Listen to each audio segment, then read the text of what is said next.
One day after their latest playoff ouster, the Chargers have a surprise scapegoat. Matthew Stafford will play Sunday for the Rams, if there was any doubt. And the Clippers, remember, they can't expect Kawhi Leonard to stay healthy. Good morning. I'm James. And this is your daily dose of sports and snark for the greatest sports city in the world, Los Angeles. This is the faithful Angelenos morning report. So it's January 13th, 2026. Welcome back to the home office. Hey, do you like being in the know about LA sports? Well, if you do, clickety-clack the like button. Clickety-clack the subscribe button. There's a notification bell. Hit that. It'll let you know when we drop an update. Sharing is caring. Let people know we exist. And by all means, comment. Now, we have a quick look at the scoreboard. Sacramento 124, Lakers 112. Luka Doncic scored 42 points. The Clippers knock out Charlotte 117-109. Kawhi Leonard scored 35. And Dallas, well, they did what they normally do against the Kings. They win 3-1. Quentin Byfield scored. As for today, Atlanta's at the Lakers at 7:30. Maryland is at USC also at 7:30. So with that out of the way, let's get a head start on the news. I didn't think the fallout from the Chargers' loss would be this severe. I figured Jim Harbaugh would do his best to deflect blame, shield Justin Herbert, then recognize he had a UFL-level offensive line and redouble his efforts to protect his quarterback. Open lanes for running backs, things such as that. I mean, dude, Herbert got hit another 11 times on Sunday. 11 times. Not that I'm smarter than Jim Harbaugh at football. It's just what I had anticipated. But it is true that some people in the locker room took up for Herbert, Khalil Mack being one of them. But Harbaugh, in a surprise, cast doubt on the future of offensive coordinator Greg Roman. All the doubt. More doubt than an NFL player secretly has for female referees. That much doubt. When asked if Roman was the right play caller, Harbaugh replied, quote, "Right now, I don't have the answers. We're going to look at that, at everything," unquote. Now, I'm not trying to suggest firing Roman would be a mistake. Scoring just 3 points in a playoff game, 207 yards of total offense, that's grotesque. But if Roman loses his gig, it would be a shocker. It's not just because Roman was Harbaugh's associate head coach at Stanford, going back that far. It's not that they both went to the 49ers together, or that when Harbaugh went back to coach college ball, Roman coached with John Harbaugh over in Baltimore. No, it's for none of those reasons. It's because when Harbaugh took the Charger gig, he decided to live in an RV by the beach next to Greg Roman. I poop you not. Both of them dudes went slumming. They both decided to go to Camping World, buying matching his RVs, and parked at Huntington Beach so they could watch sunsets together while drawing X's and O's in the sand and binge drinking Pabst Blue Ribbon. They're boys. Now your boy ain't good enough? That's going to be awkward as hell. I mean, what is Harbaugh going to do? Is he going to get up in the morning, put on his favorite flip-flops, walk 3 steps to the neighboring RV and rap on the aluminum door? Now, I understand somebody's got to be the scapegoat.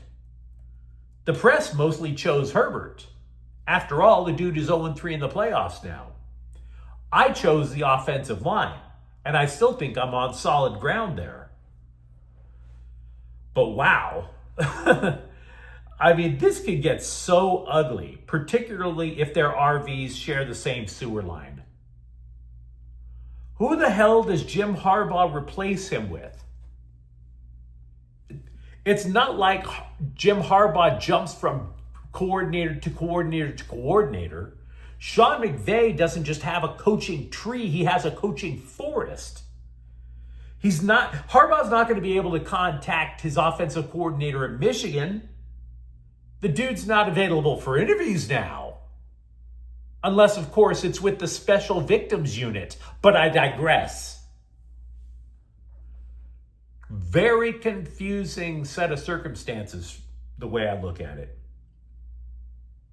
And by the way, Harbaugh might have to replace both coordinators. Keep in mind, teams are very interested in talking with defensive coordinator Jesse Minter. Baltimore asked the Chargers permission on Monday. So the Ravens joined Cleveland and Tennessee. Minter, by the way, nothing but respect. The dude kept New England out of the end zone for more than the first 50 minutes of game time. So, big changes potentially for the Bolts in the offseason. They're going to have all kinds of cap space to change the roster. But how they put that product on the field. Meanwhile, over with the Rams, 3 more teams have requested a chance for lattes and scones with Rams defensive coordinator Chris Shula, because nothing makes you head coaching material more than having the Carolina Panthers drop 30 points on you. Twice. The Raiders, Baltimore, and Arizona all want to say hi, maybe even add a clip to the Instagram story. So that brings the number of Shula suitors up to 6, because it includes the Giants, Miami, and Tennessee. The Cards, by the way, it's not just that they're talking to Shula. They have a list of 10 candidates, which also includes current Rams offensive coordinator Mike LaFleur and former Rams defensive coordinator Raheem Morris, last seen getting fired by Atlanta. LaFleur, by the way, is also a candidate with Las Vegas. Back to Shula, he's been part of Sean McVay's staff in one form or another since McVay was hired by the Rams back in 2017. He's been the defensive coordinator for the last couple of years. As for the players, defensive back Ahkello Witherspoon out for the remainder of the playoffs. He injured his shoulder blade. Apparently it might be fractured out in Carolina. And as you might have expected, Matthew Stafford is expected to be under center in the second round Sunday at Chicago. The team's medical staff believes Stafford only sprained the index finger in his throwing hand. The Rams are also optimistic that right guard Kevin Dotson, who missed 3 weeks with an ankle sprain, will suit up. We also have an official kickoff time for that playoff game in Chicago, 3:30 p.m. Sunday. I'm assuming we'll all be plenty toasty by then, unlike the folks in Chicago. So a lot of football to discuss. Let me know what you think in the comments thread.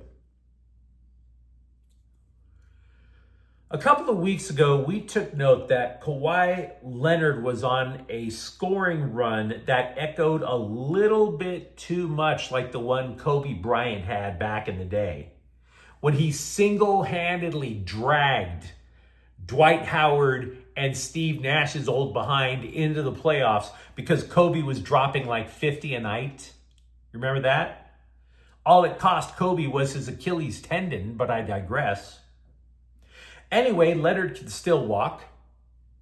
Kinda. Tyronn Lue has apparently put Leonard on a minutes restriction due to a gimpy ankle. They'll basically top him out at about 30 minutes a game. And I want to congratulate the Clippers, because they finally remembered if there is one player you cannot expect to stay on the court, it's Kawhi Leonard. The pace Leonard was on, no insult intended. Look, this is the guy who missed time due to bilateral ankle sprains, a torn anterior cruciate ligament in the knee, a quadriceps tendon, torn meniscus. It was only a matter of time before doctors would have recommended amputation. So might be wise to keep him on the bench for a few minutes a game. Just saying. For years, I've been doing this program for almost I think 4 years, something like that. And all this time I've mentioned how you cannot trust the foreign soccer press. Anything they report, no, don't buy it. But this one, it's too good if it's true for me to keep silent on. A report from outside civilization, back where they're still trying to figure out the printing press, is reporting that the Galaxy and center back Matthias Jorgensen, who kept referring to himself as Zanka, like that made him stand out or something. The Galaxy and Jorgensen have mutually agreed to terminate his contract. Simply put, he was terrible. Absolutely an abomination for the 1 year he was in LA. He wasn't even comically terrible for the Galaxy, like a Kevin Cabral. Jorgensen was signed to be this enforcer type, Oh, he's up there in years, but he's going to make opponents fear going through the center of the penalty box lest it get too physical. You know what I mean? Yeah, well, for an enforcer, Zonka let everybody pass the velvet rope. Didn't knock down a single guy, didn't even bother to run alongside a single guy. Going in, if you noticed last month, there was a reason the Galaxy moved heaven and earth to address center back first in the offseason. Oh, there was a glut. Not now. Zonka can go bye-bye. Galaxy allowed over 60 goals last year. Yeah, it's a good idea to say, you know what, I just couldn't hang. But I digress. After that wipeout in San Antonio, USC football could surely use a little bit of a pick-me-up. So know this if you're a Trojans fan. Incoming edge rusher Luke Waffle recorded 5 sacks and recovered a fumble and was named the MVP of the Navy All-American Bowl, which is a nationally televised high school all-star game. Dude showed out, and he's going to be in cardinal and gold. The Trojans have also added another edge rusher, Zariah Fisher. This is through the transfer portal. The guy's formerly of Penn State. Now, to be clear, I'm not saying the guy's a starter. USC did make upgrades on the defensive line the last couple of years. We just talked about, of course, Waffle coming in as an edge rusher. But know this about Fisher. 30 quarterback pressures with the Nittany Lions last year. That would have led USC last season. So, something to feel a little optimistic about. But you let me know what you think in the comments thread. Talk to me about who you blame for the Chargers getting knocked out in New England. And for that matter, are you cool with the way the Rams look going into Chicago this weekend? And if you enjoyed the update, don't forget to subscribe to Faithful Angelenos. We're talking LA sports every single weekend. Thank you for watching. I'm James, and we'll be back tomorrow. Faithful Angelenos is a Kia Corte El Queso production. Take care.